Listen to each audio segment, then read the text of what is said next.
Қайырлы күн, қайырлы кеш, құрметті серіктестер, құрметті оқырмандар, күндеріңіз, кештеріңіз сәтті өтсін. Бүгінгі 6-шы сабағымызға қош келдіңіздер. 6-шы сабағымыздың тақырыбы сторис әлеміне шолу жасау. Яғни біз күнделікті өмірімізбен күнделікті таныстырып отыратын 24 сағат сақталатын біздегі әлем болып есептелінеді. Стористі бәріміз білеміз, иә? WhatsApp-тағы статус болсын, сторис болсын, барлығы 24 сағат бойы сақталынып отыратын болады. Және де қазір мен сіздерге сол стористі қалай жасау керек, фишкалары қандай, функциялары қандай, сіздермен толыққанды таныстырып өтетін боламын. Мына страница бізде өздеріңізбен бірге ашқан болатынмын, өздеріңіз де білесіздер. Егер де қалай визуалдау керектігін білгіңіз келсе, тағы да басқа сұрақтар болатын болса, менің алдыңғы видеоларымды көріп шықсаңыздар болады. Сол жерде барлығы көрсетіліп жасалынып қойған. Практика ретінде қайталап көрсеңіздер де болады. Олай болса кеттік. Бізде главный деген жер бар, және де өзіміздің профиліміз бар, иә. Главный деген жерден біз дәл осы ваша история деп тұрады ғой. Сол жерде сіз өздеріңіздің стористарыңызды сала аласыздар. Егер де сіздер кімге қандай да бір адамдарға подписка жасалған болсаңыздар, дәл осы ваша история деп тұрған жанында қасында адамдардың суреттері тұрады. Сол жерде дөңгелек жаңағыдай кольцомен, оранжевый кольцомен айналып тұратын болады. Және де бағана айтқандай оның барлығы 24 сағат қана сақталатын болады. Мысалға мен алдыма дәл осындай страница шығып отыр, және де мына авасында қызыл оранжевый кольцо тұр, иә. Значит, ол жерде сторис салынған деген сөз. Көріп шығайық. Стористарды дәл осылай айналдырып көре берсеңіздер болады. Енді барлығымыз білетін шығармыз. Енді профиль арқылы қалай көреміз? Профильде сіздің страницаңыздың авасы, яғни суретіңіз, логотиптің суреті тұрған жерде оранжевый кольцомен тұратын болады.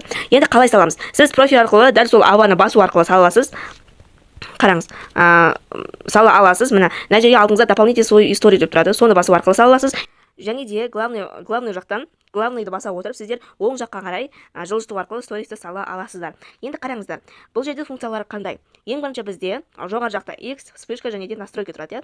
X бассаңыздар сіздер бұл жақтан шығып кетесіздер. Және вспышканы, яғни түнгі уақытта немесе қараңғы уақытта вспышканы жағып өшіре аласыздар жоғары жақтан. Және де настройка арқылы сіздер өздеріңіздің қалауыңызша жаңағыдай өзгерте аласыздар стористі, рельсті, тағы да басқа. Енді қараңыздар, настройка камера деген жерде история, рельс және де прямой эфир деп тұрды. Сіз қайсысына кіресіз, соны таңдап алсаңыз болады. Енді астыңғы жағында фронтальный камера, инструменты камера, тағы да басқа деген тұрады. Олардың ешқайсысын басудың қажеті жоқ, сондықтан да готованы басамыз, ешқандай настройкасына тиіспеңіздер.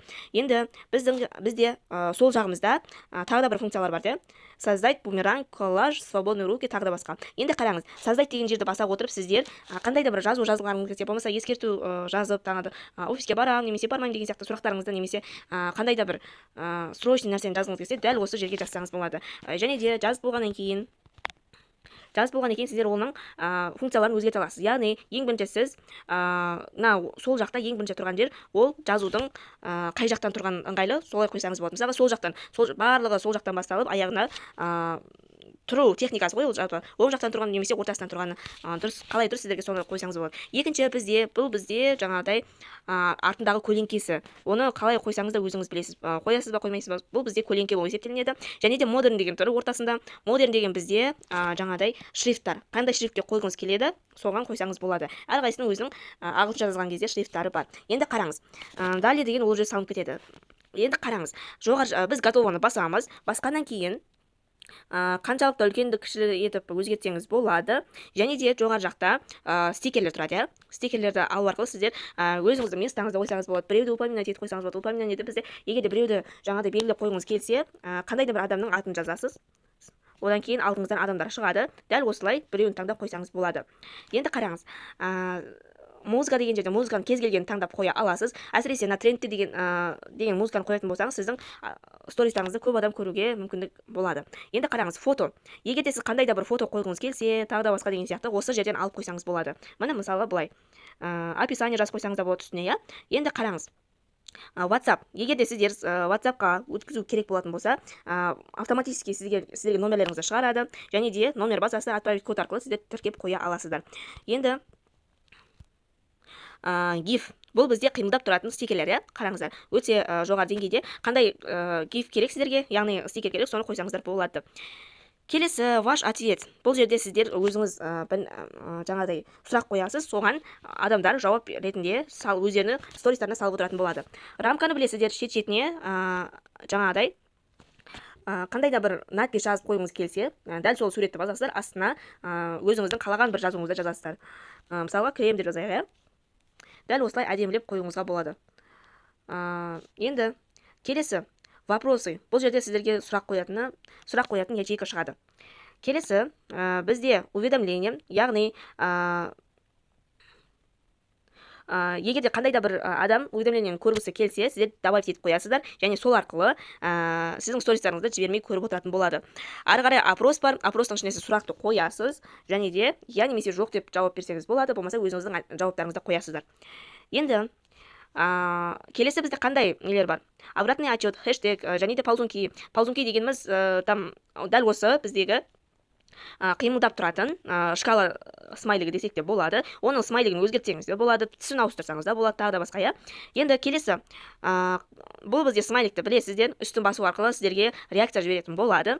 Обратный отчет бізде сағат, яғни қандай да бір прямой эфирге болсын, сабаққа болсын, обратный отчет қойып қоятын болсаңыз, осындай уақытта басталады деп қойсаңыз, міндетті түрде жаңағыдай сағатын көрсетіп отырады, қанша уақыт қалғанын. Енді біз дәл осы стикерлерді танысып шықтық. Енді үш точканы бізде қандай қызметі бар?